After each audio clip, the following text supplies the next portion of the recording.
Here with me today is the Minister of Industry, Trade and Investment in Nigeria, Dr. Okechukwu Enelamah.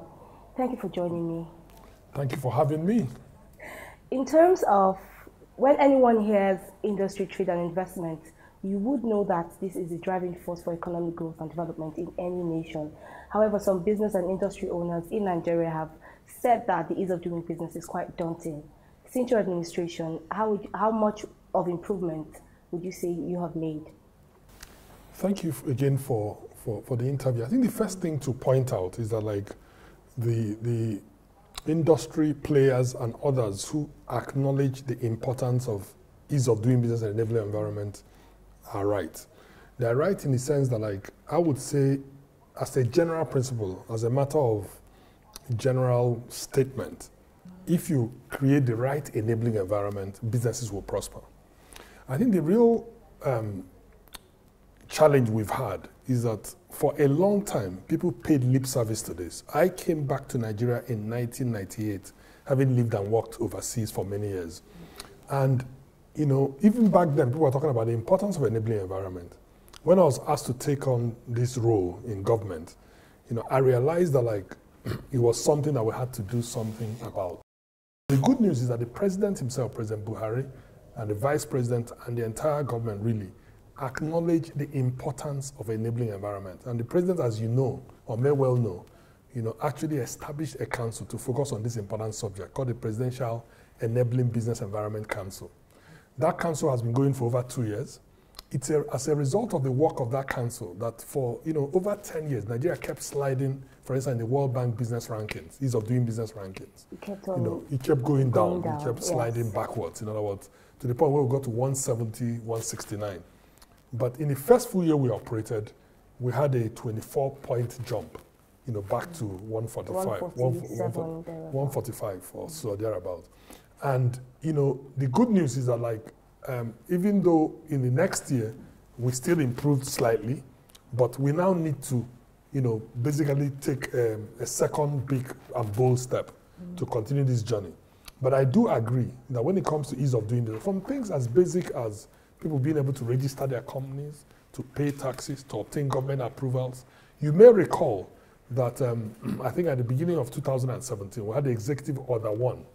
And that Executive Order 1 was on transparency, on sort of open government and one government, and what we call deemed approvals, which means that if a government agency or a government regulator, or a regulator basically is supposed to render a service or give a permit, that agency must disclose how long it takes to get that permit.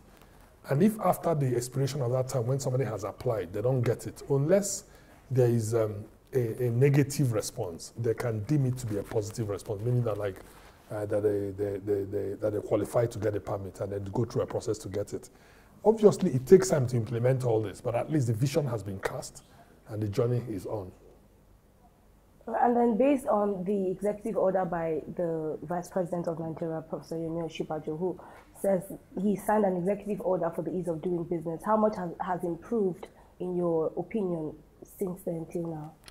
Yeah, so I refer to that executive order. It's called the Executive Order 1. I mean, the Vice President signed it when he was acting president, but clearly what the executive order says is that all the government ministries, departments and agencies should, one, publish the various regulations, permits, and things that they oversee or provide an oversight for.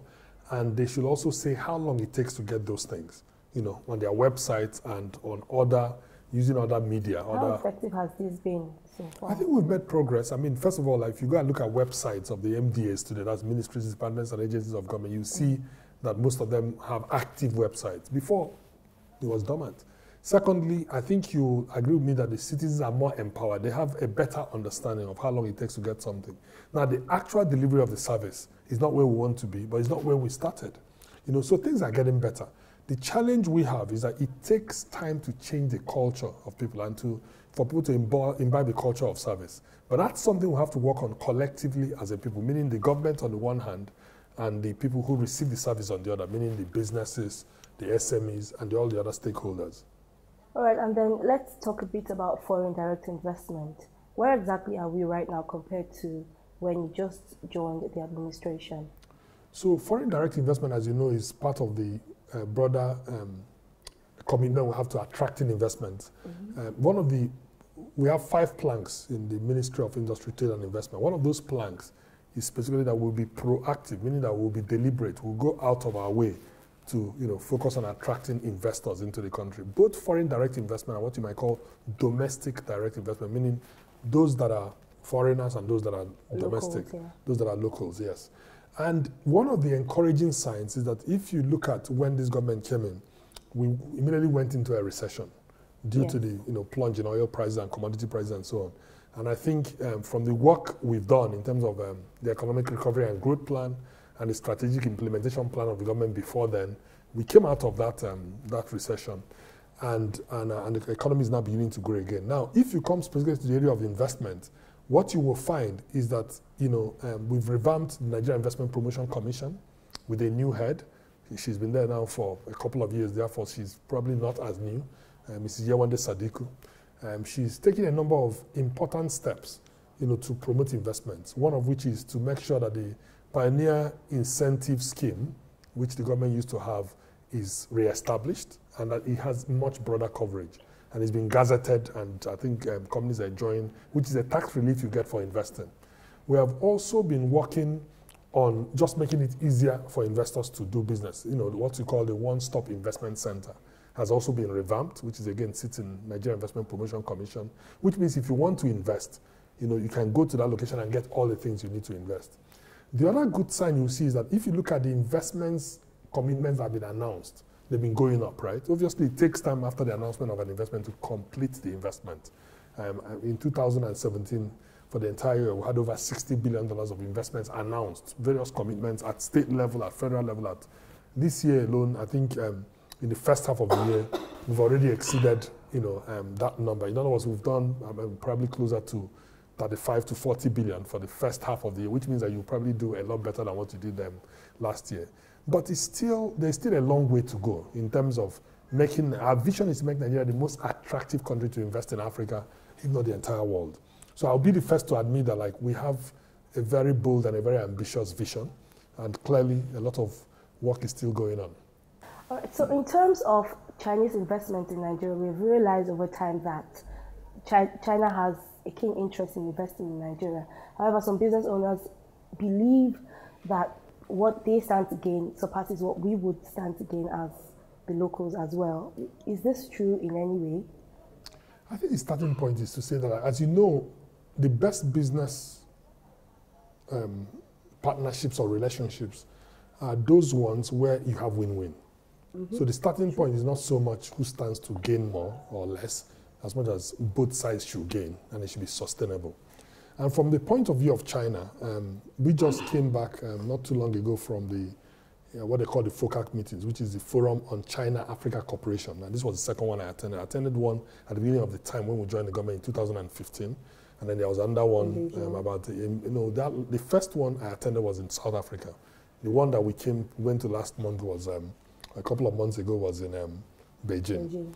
And what is clear is that China, as part of its broader policy, is focused on doing more with Africa. Obviously, when you get into a relationship like that, both sides have to know what they want out of the relationship and work towards getting it. So I can speak for Nigeria. In the case of Nigeria, we're very keen to rebuild our infrastructure. We have suffered from a very similar infrastructural system. Yeah, a dilapidated infrastructure and what you might call an infrastructure deficit. And so one of the things that we have done as a government is to focus on actually building the infrastructure rather than just talking about it. So whether it's the railways, the power, the roads, and the statistics is there. I mean, if you look at power, for instance, I think both in terms of output and in terms of actual delivery to the distribution companies and to homes, those numbers have doubled, from where we came from the generation to the distribution. Yeah, so from generation, when we came in, it was probably a little over 3,000. Today it's over 7,000. Actual distribution, when we came in, was a little over maybe 2,500. Today is about 5,000. So those numbers have doubled. Are we counting losses as well in this? No, those losses that we're talking about, remember, that's why what you generate and what you distribute, there's already a gap, yes, of course. Right? But generally, and transmission, we've also increased the capacity to transmit to over 7,000. So I think there is no question that there's been progress in infrastructure and in power. However, I will also be the first to admit that we need to do even twice that and twice that again. I mean, we need 20,000, 30,000 megawatts of power, if not more. but it's a journey, right? So when it comes to China, they certainly have backed us in terms of infrastructure. Now, you also have to understand that when it comes to industry, which is the area I pay particular attention to, they're very keen. Chinese companies are very keen to work with us on industrialization. I'll use just one example. There's a company called the Rui Group, which is into textile, cotton, textile, and garment. Now, that company basically is prepared to invest in the entire value chain in sort of garment production, textile and garment production, starting from cotton, from farming cotton to, all the processing that will lead to, the garments that people eventually wear. And so we've entered an agreement with them to partner with them to do that in Nigeria. Now, this ties into something else we're doing as a government, which is establishing special economic zones and industrial parks all across the country to ensure that, basically when companies like that want to come in, they'll have adequate infrastructure, because we can't build a whole infrastructure for the entire country in one go. So what are we doing? We're establishing particular centers where the infrastructure will be world-class so that Nigeria will also be competitive.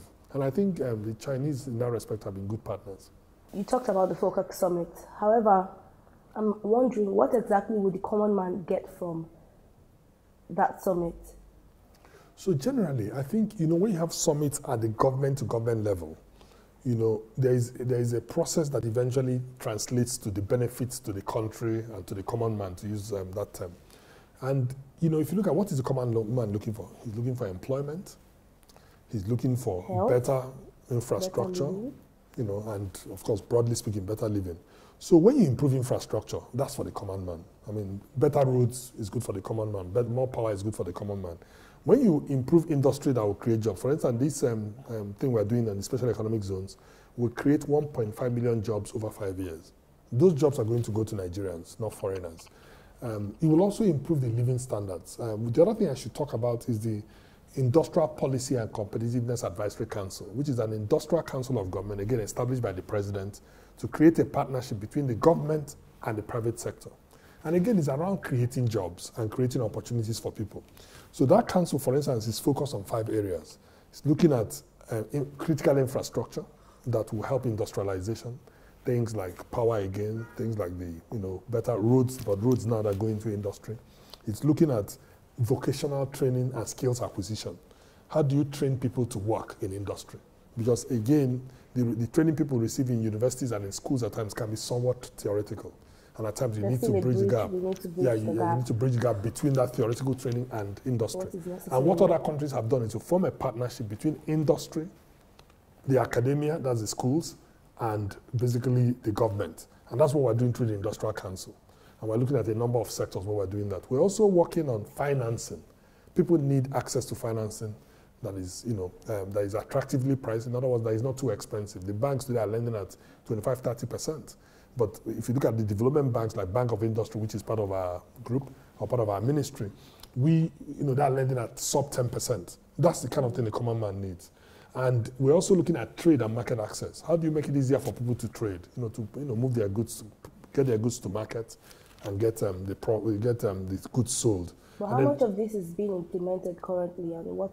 All the things I'm talking about are being implemented. We have at least over 40 initiatives, and we've been sort of reporting on them, from here on the work of the Industrial Council. And obviously, you see more and more of that going on. I think basically the point to make is that people say that the people out there need to know what we're doing, which is why we obviously have interviews and engagements like this. Because I think we also need to partner with the media to make sure the information is getting out on what is being done, so that those people, that are the common man and the Nigerian citizens, can benefit from those the work of the government and the work we're doing in the ministry.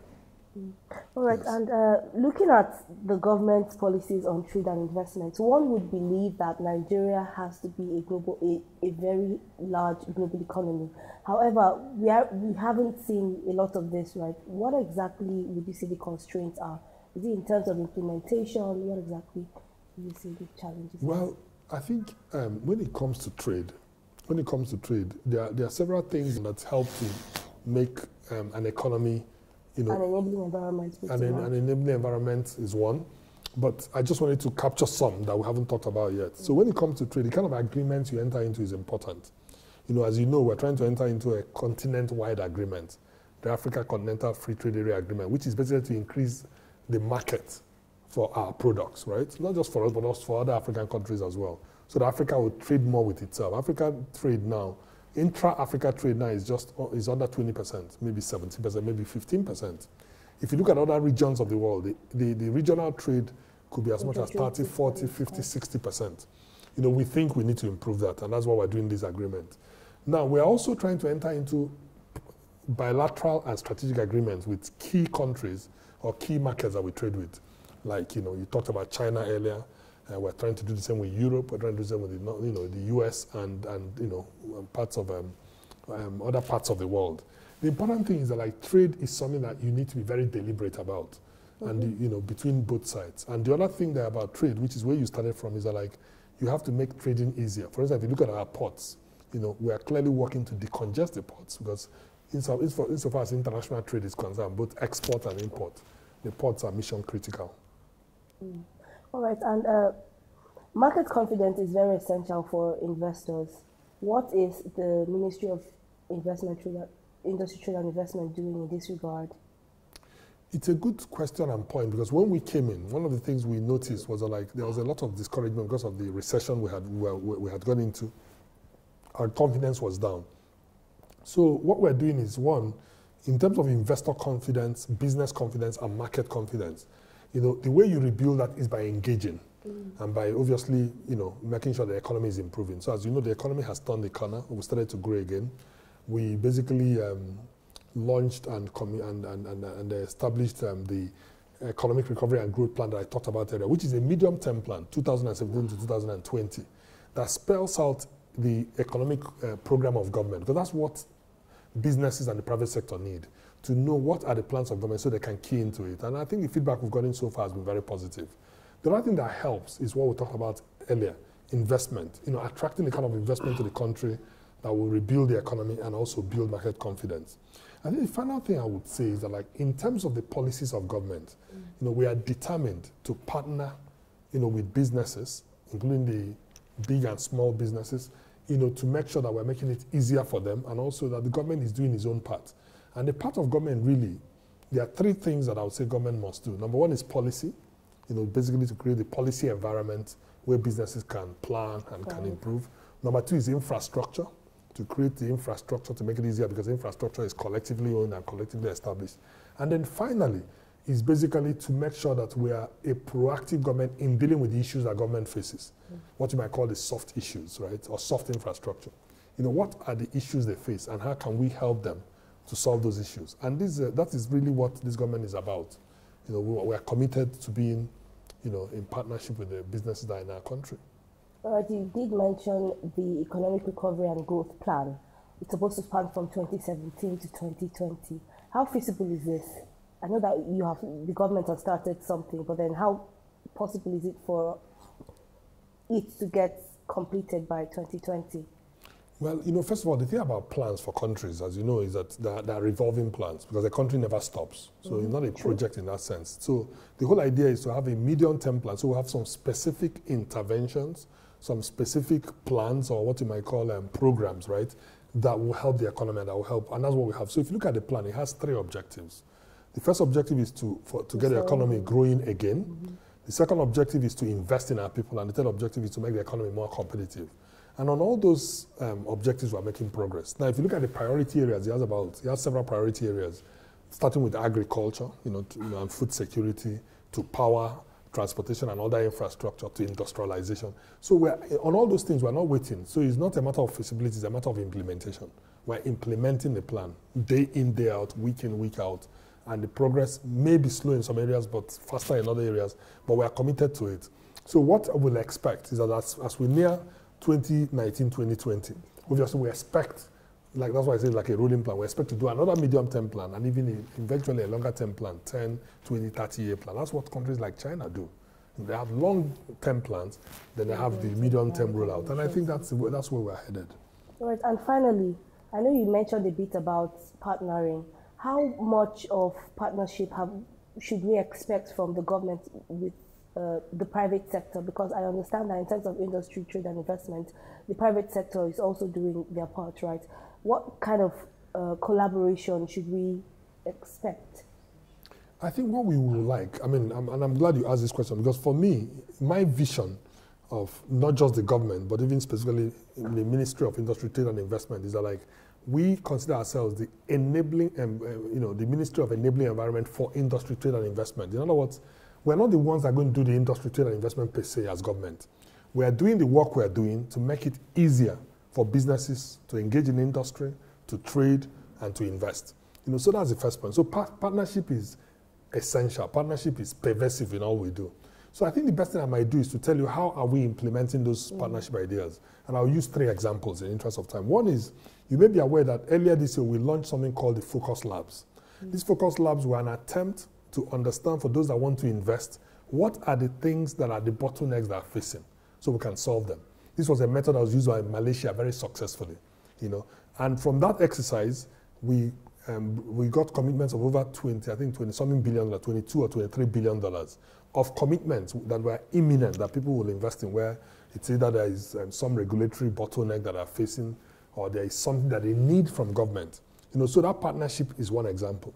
The second example is one I mentioned earlier, that if you look at what we're doing for industrialization, it's now being driven by something called the Industrial Policy and Competitiveness Advisory Council, which includes leaders from the private sector, across business, across big industry, SMEs, service providers, and the government. So it's chaired by the vice president. He has senior ministers serving on it. He has 2 vice chairmen.